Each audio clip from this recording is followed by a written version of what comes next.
Ichika woke up in a place high above the sky and remembered the last battle he had fought alongside the others. He had kept striking at his enemy, but then he was hit by the enemy's sword. When he looked around, he saw Chifuyu standing in front of him. Ichika tried to greet her, but something strange happened. A dark aura suddenly surrounded Chifuyu and the space around her. Right after that, Charlotte appeared and grabbed Ichika by the neck, looking like she was about to end his life. Ichika struggled in pain against the choking, but before long his body weakened, and he lost consciousness. The next morning, Ichika woke up in his own room with Laura's foot pressed against his face. He could not figure out what Laura was doing. Laura smiled while spreading a blanket in front of him and explained that she was not undressed. Ichika was confused about why Laura was wearing a swimsuit instead. Laura said that it was advice from her aide. She even showed him a flyer, inviting him to go with her to a date and the late summer festival. Coincidentally, the festival was a place Ichika had wanted to visit. At the festival, people could even rent yukata, and Laura was excited about the idea of wearing yukata together with him. Ichika said that he wanted to invite Laura along with the others, but Laura became upset and quickly left. Ichika could not understand why Laura was so angry. Meanwhile, Cecilia had returned and felt happy to finally be under the same sky as the person she liked. Soon after, Ichika arrived and greeted her. Cecilia felt nervous and smiled brightly. Since it had been a week since they last saw each other, Cecilia assumed Ichika had come all the way just to pick her up. She imagined him holding flowers and leaning closer to kiss her. Her thoughts left her blushing and lost in daydreams. Ichika then handed her a flyer and asked if she would like to go with him tomorrow. Cecilia's face lit up with joy as she believed he was inviting her on a date. She happily accepted his invitation. Laura was later seen eating with Charlotte at a cafe. She was still upset about Ichika's reaction earlier that morning, which she felt showed that he did not understand her feelings. Charlotte asked if Laura had any free time because she wanted to invite her to go shopping for clothes together. Laura was surprised by the offer, saying that she already had plenty of military uniforms. Charlotte explained that what she wore were military outfits, and if she kept wearing them in public, her superior officers might scold her. Since the summer vacation was about to end, Charlotte wanted to spend time with her before it was over. Laura eventually agreed to join her for shopping. They set a time for 10 o'clock, and Laura quickly changed into what she considered casual clothes, although it still looked like a uniform. While waiting for the train, they overheard three girls talking about crepes. The girls mentioned a rumor that if someone ate a mixed berry crepe with the person they liked, that person would fall in love with them. Charlotte was surprised to hear that something as simple as a mixed berry flavor could supposedly make people fall in love. Later that day, Lingyan was lying on her bed enjoying some ice cream. She thought about how much she wanted to spend her summer vacation with Ichika, especially since the next day was the last day of the break. She wondered why Ichika had not invited her anywhere even though she had purposely stayed at school during summer instead of going home. Suddenly, Ichika knocked on her door. Lingyan quickly jumped off her bed to block him from entering, but Ichika had already opened the door. Ichika accidentally saw her in a way that made her feel embarrassed. Flustered, Lingyan reflexively shoved him out of her room. As he tumbled out, a flyer slipped from his hand and Lingyan picked it up to read it. Meanwhile, Charlotte and Laura were strolling through the mall. Charlotte asked what kind of clothes Laura wanted, but Laura still had not decided. Charlotte suggested they look for fall outfits, but Laura declined since it was still summer. Charlotte explained that girls usually buy clothes for the upcoming season. They went into a clothing store, and as soon as they entered, the customers inside were stunned by their beauty. The store clerk blushed while greeting them and even offered for them to try on the store's newest collection.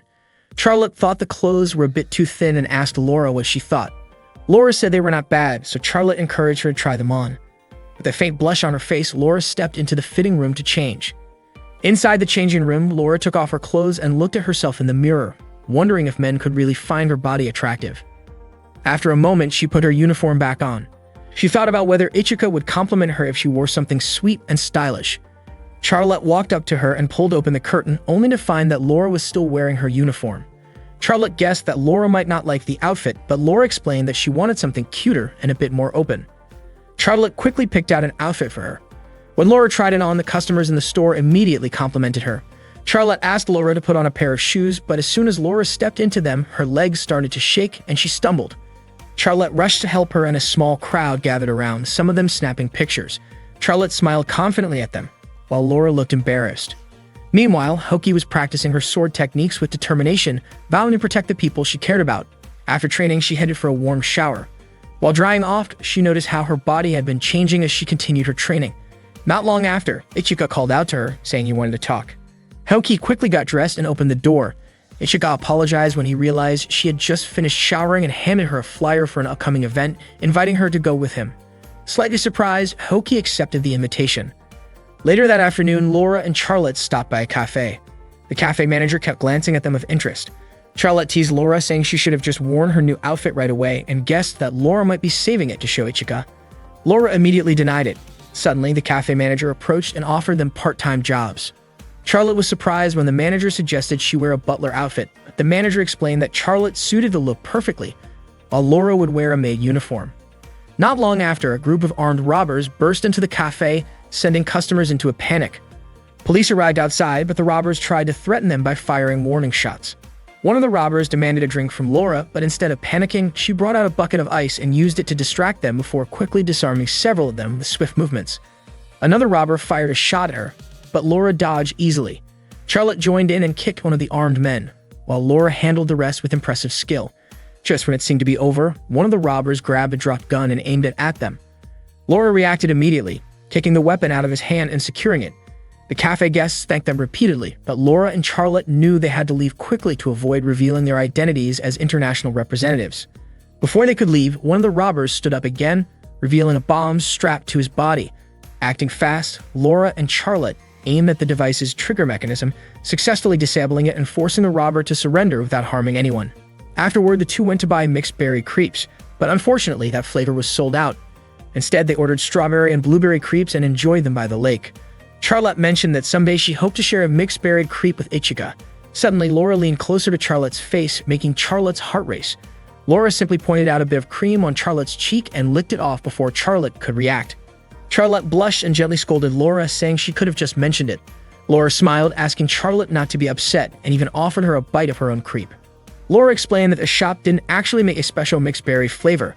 It was simply a mix of strawberry and blueberry. She added that Charlotte had basically just tasted mixed berry anyway. Charlotte laughed, realizing that was probably why the special flavor always sold out, since couples believed sharing it would bring happiness.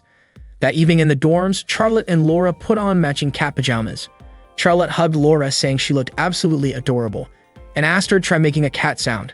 Laura blushed and asked why she had to do something like that. Charlotte demonstrated with a playful meow, and Laura eventually followed along, her face still red. A moment later, Ichika arrived and complimented their unique pajamas, calling them both really cute. Hearing that made both Charlotte and Laura smile with happiness. Ichika then showed Charlotte a flyer for the upcoming festival. That night, an intruder was detected in Area 60. The intruder turned out to be a girl whose body had been enhanced with nanomachines. She swiftly overpowered the security forces who tried to stop her. Soon after, the Infinite Stratos unit confronted her. The girl activated her own Infinite Stratos system and launched an attack on the defense team in front of her. The next day, Hoki walked alone to meet Ichika, still surprised that he had invited her on what she thought would be a date. However, when she arrived at the meeting spot, she found Laura, Cecilia, Lingyan, and Charlotte already there. Ichika quickly ran over to greet all of them. The girls looked annoyed, believing Ichika had asked each of them out individually for a private date. They accused him of toying with their feelings, while Ichika was completely confused about why everyone was angry with him. When they reached the swimming pool, Ichika waited while the girls changed into their swimsuits. Before long, Cecilia rushed over and invited him to swim with her. Ichika asked about the others, but Cecilia lied, claiming that everyone else had already gone ahead to the pool. At that time, Hoki and the others were still inflating the pool floats. Cecilia had actually bought the floats on purpose to delay them, giving herself time alone with Ichika. Once they realized her plan, Lingyan and the others were frustrated that Cecilia had tricked them. Ichika and Cecilia played in the water together while Ichika kept wondering why he couldn't see the others. At one point, Cecilia pretended to slip and pulled Ichika down with her so that Laura and Lingyan wouldn't spot them. Ichika was baffled by her actions. Charlotte felt relieved that she hadn't been caught earlier, but before long, Hani and the rest arrived and greeted Ichika. Hani commented on Cecilia's daring swimsuit, surprising the others with how bold Cecilia had been. Cecilia tried to deny it, but before the conversation could continue, a big wave swept over them. Ichika ended up at the edge of the pool, where Haoki and Charlotte found him and invited him to join them on the tandem water slide. Both Haoki and Charlotte wanted to ride with him, so they decided with a quick game of rock, paper, scissors. Charlotte won and got to ride with Ichika. A pool employee gave instructions, asking Charlotte to sit on Ichika's lap and telling Ichika to hold her tightly for safety. Both of them blushed in embarrassment.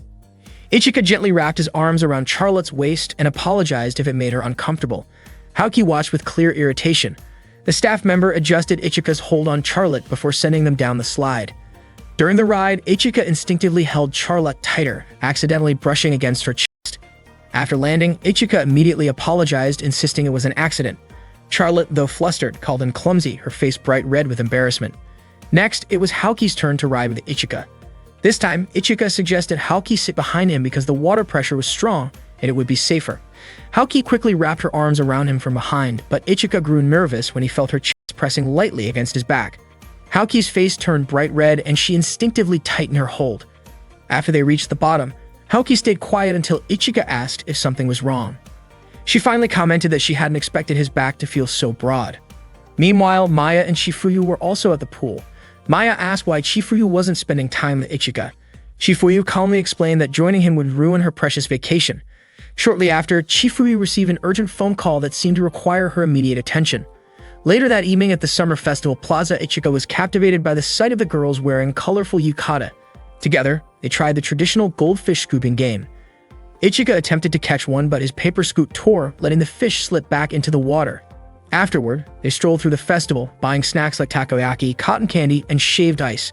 They also played a shooting game where the girls successfully won small stuffed animals.